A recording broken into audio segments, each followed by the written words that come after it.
Whoa, that was moving. I have to confess I'm a little choked. Well, thank you so much. Trina, as she mentioned and we noted, was a recipient of the Lifetime Achievement Award some years ago, but then Trina was always way ahead of the guys. Anybody she ever worked with, any man she ever worked with. And, you know, with guys like myself, we are, as we say, in the twilight of our careers before we manage to get up here to get one of these. So I appreciate this very much. And of course, nothing like this ever comes easily, and it doesn't come without sacrifice from yourself and from those around you, and you need that support. And I have had that personally and professionally. I'm one of the lucky ones on both counts. Because Nancy, the love of my life, who's been with me all these years, she has been a rock, but she's also been her own person. And you know, when people say to Nancy, how did you ever put up with a guy who had to work 2 networks, 41 years, at 11 o'clock at night? And she just says, well, I mean, I knew where he was. He had no idea where I was. And also my other buds who are here tonight, and I really appreciate them coming, some of them coming long distances to be here. Tim Kotcheff, who is from Toronto, of course, and Tim was the best executive producer of news specials this country has ever seen. And he went on to be the head of 2 news divisions at CTV and again at CBC. And his wonderful Susan, who's here tonight as well. And my old buddy Craig Oliver from Ottawa, here tonight. Now, and I'm being deadly honest about this, I have tried on a couple of occasions for Craig to get this award because I really felt that he deserved it more than I did. But he finally said, Lloyd, will you stop doing this? I'm not old enough. You know, he's always been very sensitive about his age, of course. He insists that hair around his mostly bald pate is not gray, is prematurely orange. And I would say that the person sitting next to Craig tonight, Eric Trottier from La Presse, I just heard tonight that La Presse's revenues on their tablet are now 85% of their total revenue. Isn't that wonderful? And Michael Cook from the Toronto Star is here, and they're doing the same kind of thing. So congratulations. It gives us all hope for the future. Well, Craig and Tim and I have been together since 1965 at both networks. We were the 3 amigos, and we did a lot of things, and we're still standing, so we must have got most of it right, folks. And there are 2 other people at the table I want to acknowledge. Wendy Freeman, the president of our news, because one thing that Craig and Tim and I always insisted on was that we were building a system that would make Canadians proud to watch, and that we would be around for a while, and that when we handed off, we wanted to hand things off to really good people.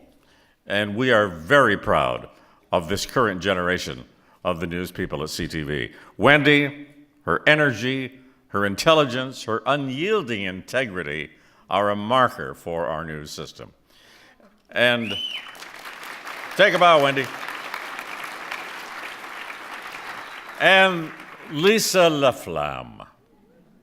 Lisa, a superb, enterprising reporter, and so good as an anchor. She always reaches for the human dimension when she's doing her anchoring, and she's a joy to watch for that reason.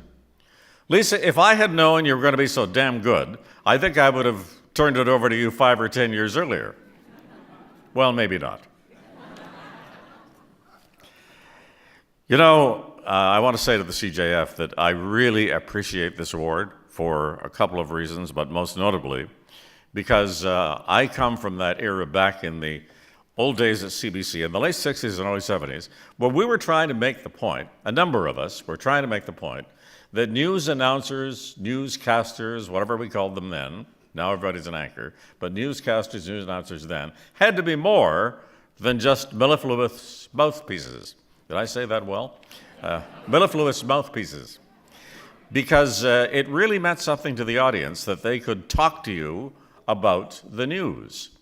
And in those days, that was not possible. So this represents a kind of vindication for myself, I think, but I also include in this the other people who were on the line with me there, fighting for the same thing. Stanley Burke, the late Stanley Burke, Warren Davis, George Finstad, and Bruce Rogers, long since retired. You know, it was also a time when it was difficult to promote this idea, because you remember the Mary Tyler Moore Show being around, of course, with Mary saying to that stereotypical dumb anchor, Ted Baxter, saying, Ted, tell us a little more about that municipal tax story that you had on the news last night. And Ted's response was, sorry, Mary, I wasn't listening. That was the stereotype of the dumb anchor in those days.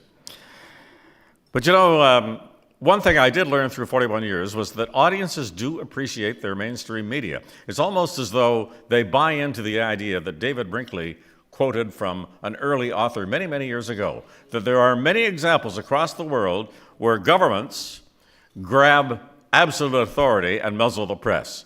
There is no example anywhere in the world where the press grabs absolute authority and muzzles the government. And I think that holds to this day. And that David said that, but it was many years before, written by someone else. Now, I am not one of those who decries the terrible state we're in. I know this is a tumultuous time, and certainly there are a lot of people afraid about what's going to happen in the future with us, because we're still in the digital revolution. But I say to young people, if you're coming into this business and you're creative and you've got guts and you've got some passion and you want to make a difference, media is the place to be. And you may in the future find yourself at a night like this where you are being celebrated the same way the team here earlier was celebrated, for changing the whole attitude toward a major institution. Congratulations to that Spotlight group. Thank you very much, everyone.